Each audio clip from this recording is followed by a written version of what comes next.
ದೃಶ್ಯಗಳಲ್ಲಿ ನೋಡ್ತಾ ಇದ್ದೀರಾ, ಕಣ್ಣೀರ್ ಹಾಕ್ತಾ ಇದ್ದಾರೆ ಅಭಿಮಾನಿಗಳು. ಸೋಮನಹಳ್ಳಿಯ ಜನ ಎಸ್.ಎಂ. ಕೃಷ್ಣ ಅವರ ಪಾರ್ಥಿವವನ್ನ ನೋಡಿ ಕಣ್ಣೀರ್ ಹಾಕ್ತಾ ಇರುವಂತಹ ದೃಶ್ಯ, ನಮಸ್ಕರಿಸ್ತಾ ಇದ್ದಾರೆ. ಈ ರೀತಿ ನಮ್ಮ ನಮನವನ್ನ ಸಲ್ಲಿಕೆ ಮಾಡ್ತಾ ಇದ್ದಾರೆ.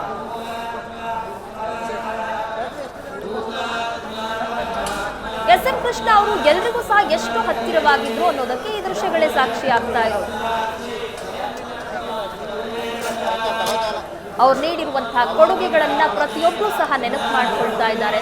ಸಾಧನೆ ಎಷ್ಟು ಮಟ್ಟಿಗಿತ್ತು ಅನ್ನೋದು ಗೊತ್ತಾಗುತ್ತೆ.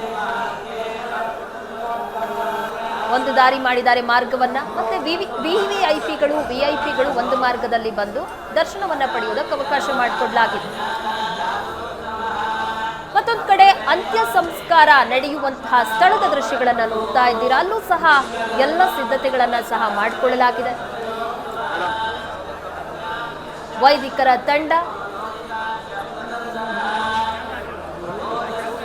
ವಿಧಿವಿಧಾನಗಳನ್ನ ಮಾಡ್ತಾ ಇರುವಂತಹ ದೃಶ್ಯ ಒಂದು ಕಡೆ ಆದ್ರೆ, ಮತ್ತೊಂದು ಕಡೆ ಸೋಮನಹಳ್ಳಿಯ ಜನ, ಎಸ್.ಎಂ. ಕೃಷ್ಣ ಅವರ ಅಭಿಮಾನಿಗಳು ಎಲ್ಲರೂ ಸಹ ಎಸ್.ಎಂ. ಕೃಷ್ಣ ಅವರಿಗೆ ಅಂತಿಮ ನಮನವನ್ನ ಸಲ್ಲಿಕೆ ಮಾಡ್ತಾ ಇದ್ದಾರೆ. ಒಕ್ಕಲಿಗ ಸಂಪ್ರದಾಯದಂತೆ ಎಸ್.ಎಂ. ಕೃಷ್ಣ ಅವರ ಅಂತ್ಯ ಸಂಸ್ಕಾರ ನಡೆಯುತ್ತೆ. ಭಾನುಪ್ರಕಾಶ್ ಶರ್ಮಾ ಅವರ ನೇತೃತ್ವದಲ್ಲಿ ಅಂತ್ಯಕ್ರಿಯೆಗೆ ಎಲ್ಲ ಸಿದ್ಧತೆಗಳು ಸಹ ಆಗಿದೆ.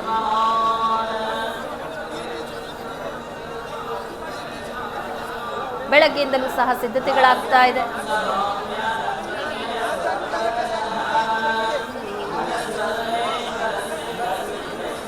ಮತ್ತೊಂದು ಕಡೆ ಎಸ್.ಎಂ. ಕೃಷ್ಣ ಅವರ ಸಾಧನೆಗಳನ್ನ, ಅವರ ವ್ಯಕ್ತಿತ್ವವನ್ನ, ಅದೆಲ್ಲವನ್ನ ಸಹ ನೆನಪು ಮಾಡಿಕೊಳ್ತಾ ಅಲ್ಲಿ ಸೇರಿರುವಂತಹ ಜನ ಅಂತಿಮ ನಮನವನ್ನ ಸಲ್ಲಿಕೆ ಮಾಡ್ತಾ ಇದ್ದಾರೆ.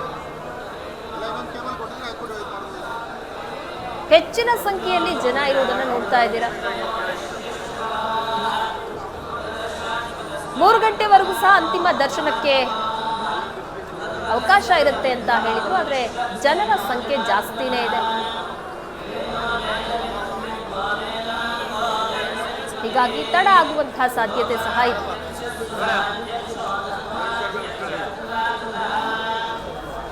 ಇನ್ನು ರಾಜಕೀಯ ಗಣ್ಯರು ಸಹ ಬಂದು ಅಂತಿಮ ದರ್ಶನವನ್ನ ಪಡಿತಾ ಇದ್ದಾರೆ. ಅಂತಿಮ ದರ್ಶನ ಪಡೆದು ನಮಸ್ಕರಿಸಿ ಅಲ್ಲಿನ ಜನ ಸಾಕ್ತಾ ಇರುವಂತಹ ದೃಶ್ಯ. ಎಸ್.ಎಂ. ಕೃಷ್ಣ ಅವರನ್ನ ದೇವರಂತೆ ಕಾಣ್ತಾ ಇದ್ರು ಸಾಕಷ್ಟು ಜನ.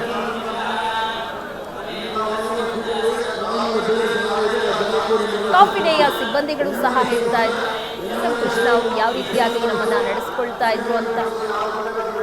ಯಾವ ಭೇದ ಭಾವವೂ ಸಹ ಇಲ್ಲ, ಬಡವ ಶ್ರೀಮಂತ ಅನ್ನುವಂತಹ ಭೇದ ಇಲ್ಲ, ಎಲ್ಲರೂ ಸಹ ಒಂದೇ ರೀತಿಯಾಗಿ ನೋಡ್ತಾ ಇದ್ರು. ಅದು ಅವರ ವ್ಯಕ್ತಿತ್ವ, ಶ್ರೀಮಂತ ವ್ಯಕ್ತಿತ್ವ. ಸೋಮನಹಳ್ಳಿಯ ನೇರ ದೃಶ್ಯಾವಳಿಗಳನ್ನ ನೀವು ನೋಡ್ತಾ ಇದ್ದೀರಾ. ಒಂದು ಕಡೆ ಸರತಿ ಸಾಲಲ್ಲಿ ಬಂದು ಅಂತಿಮ ದರ್ಶನವನ್ನ ಪಡಿತಾ ಇದ್ದಾರೆ. ಪುಷ್ಪ ನಮನವನ್ನ ಸಲ್ಲಿಕೆ ಮಾಡ್ತಾ ಇದ್ದಾರೆ.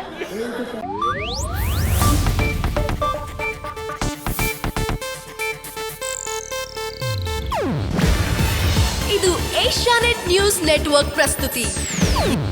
ನೀವು ನೋಡ್ತಿದ್ದೀರಾ ಏಷ್ಯಾನೆಟ್ ಸುವರ್ಣ ನ್ಯೂಸ್.